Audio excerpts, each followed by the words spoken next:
Nah, selain orde 1 dan orde 2, ternyata ada reaksi orde 0.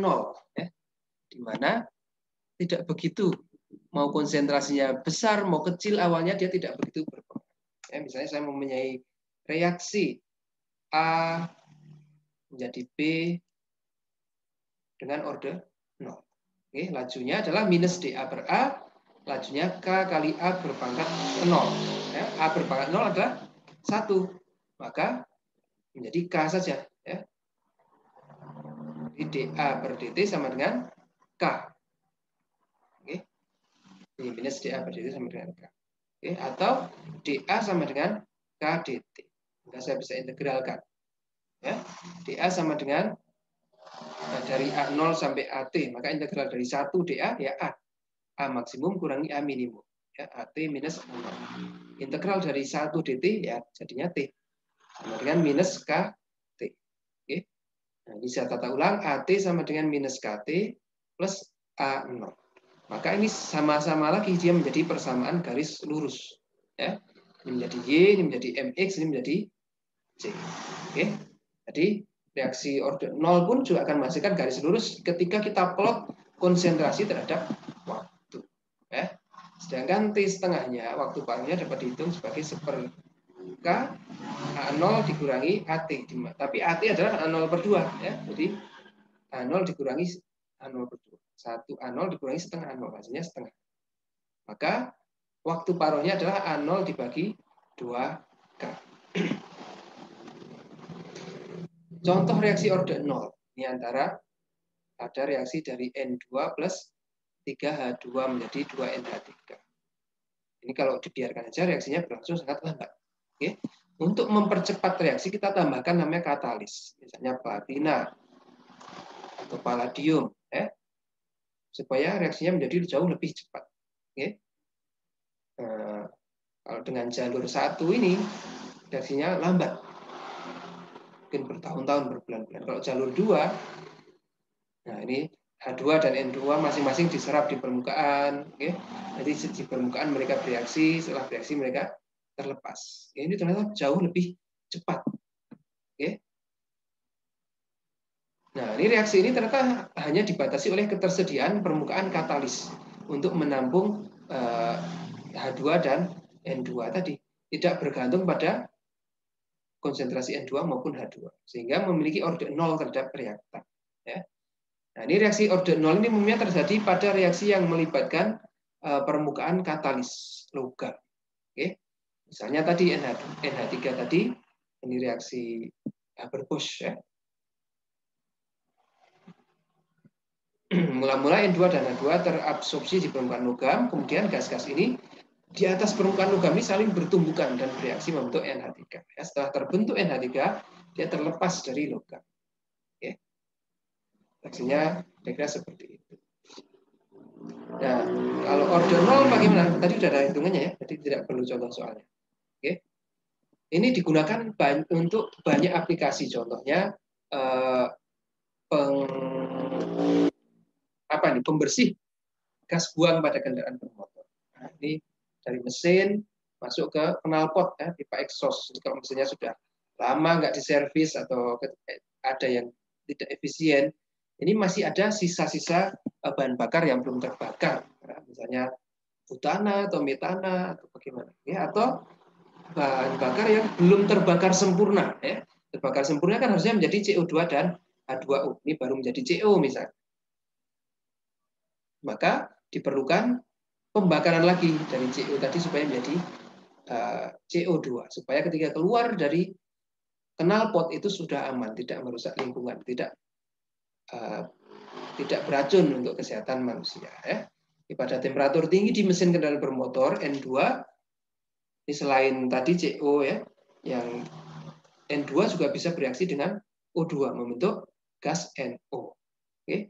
NO ini nanti bisa bereaksi lebih lanjut menjadi NO2. Ya. Nah, selain itu pembakaran tidak sempurna juga menghasilkan CO dan hidrokarbon. Ya, gas-gas tersebut selain menjadi polutan juga tidak baik untuk kesehatan. Oke. Nah, karena itu pada sistem emisi kendaraan bermotor kita ada tambahkan dengan 2 konverter katalitik. Ya. Jadi supaya untuk menyaring Tadi konverter pertama membantu membakar CO menjadi CO2. Ya. Sedangkan yang kedua mengubah NO menjadi N2 dan O2. Ini kalau kita lihat dalamnya katalis permukaan logam, ya, platina atau palladium. Oke.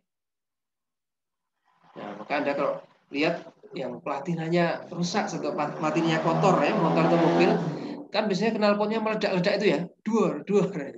Kenapa platinanya kotor atau perlu diganti atau perlu dibersihkan? Oke. Tadi karena ada bahan bakar yang masih memungkinkan untuk terbakar di sini, oke, sehingga menimbulkan ledakan atau bunyi-bunyi yang tidak kita inginkan. Orde 0 ini juga biasanya terjadi pada reaksi yang melibatkan enzim di tubuh makhluk hidup. Reaksi biokimia di tubuh makhluk hidup merupakan reaksi katalisis orde 0 dan katalis biologis berupa enzim. Oke, ini enzim ini dari protein, misalnya SARS-CoV-19 ini kan yang diserang ACE2, ya, angiotensin converting enzyme 2, ya. Itu fungsinya untuk mengatur tekanan darah, kemudian menghambat oksidasi di pembuluh darah dan sebagainya. Jadi, kalau itu enzimnya yang diserang itu ACE2 yang diserang, maka permasalahan-permasalahan dengan yang diaturnya menjadi kacau, ya. Tekanan darahnya menjadi tidak stabil, pembekuan darah dan sebagainya. Oke.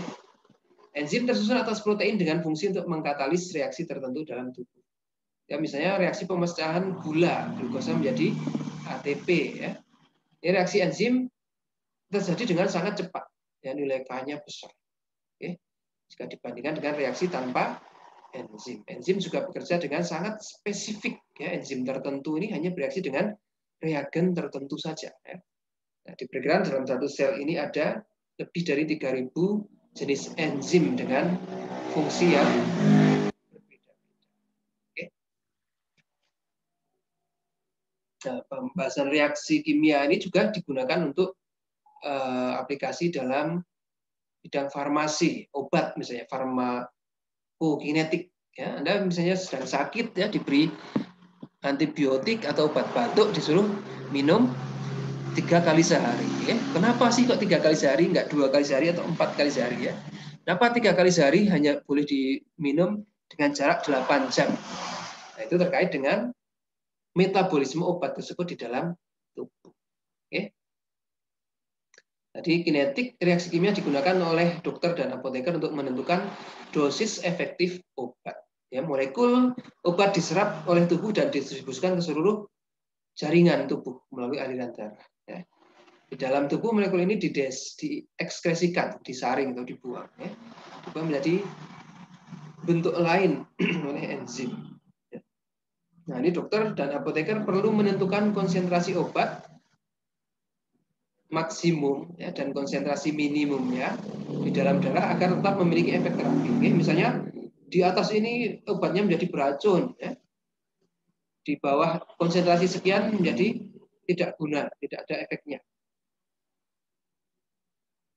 Ya, maka kita perlu menjaga, ya, supaya obat tadi di dalam tubuh konsentrasinya antara rentang minimum sampai maksimum. Ya, misalnya ini makan obat, kemudian diserap, dikonversi, diekspresikan, sudah hampir habis. Nah, jatah makan obat lagi. Nah, jadi konsentrasinya tinggi lagi. Sudah diekspresikan habis, jatah makan obat lagi. Habis, jatah makan obat lagi. Nah, itu pentingnya untuk minum obat secara teratur sesuai anjuran tadi, ya. 8 jam sekali, 4 jam sekali, 12 jam sekali, atau bagaimana. Oke.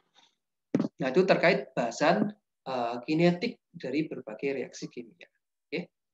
Sejauh ini ada yang mau ditanyakan? Belum ada, Pak. Belum ada, Pak. Belum ada. Oke. Jadi tadi kinetik digunakan untuk menghitung kira-kira dalam waktu tertentu konsentrasinya berapa, atau untuk mencapai konsentrasi berapa perlu berapa lama waktunya. Oke. Intinya di sana. Ya. Nah, nanti kalau kinetik ini kita selesaikan diskusinya di sini. Insya Allah pertemuan selanjutnya kita akan bahas di sisi termodinamiknya, ya, seberapa likely, seberapa possibility sebuah reaksi itu terjadi secara spontan atau tidak.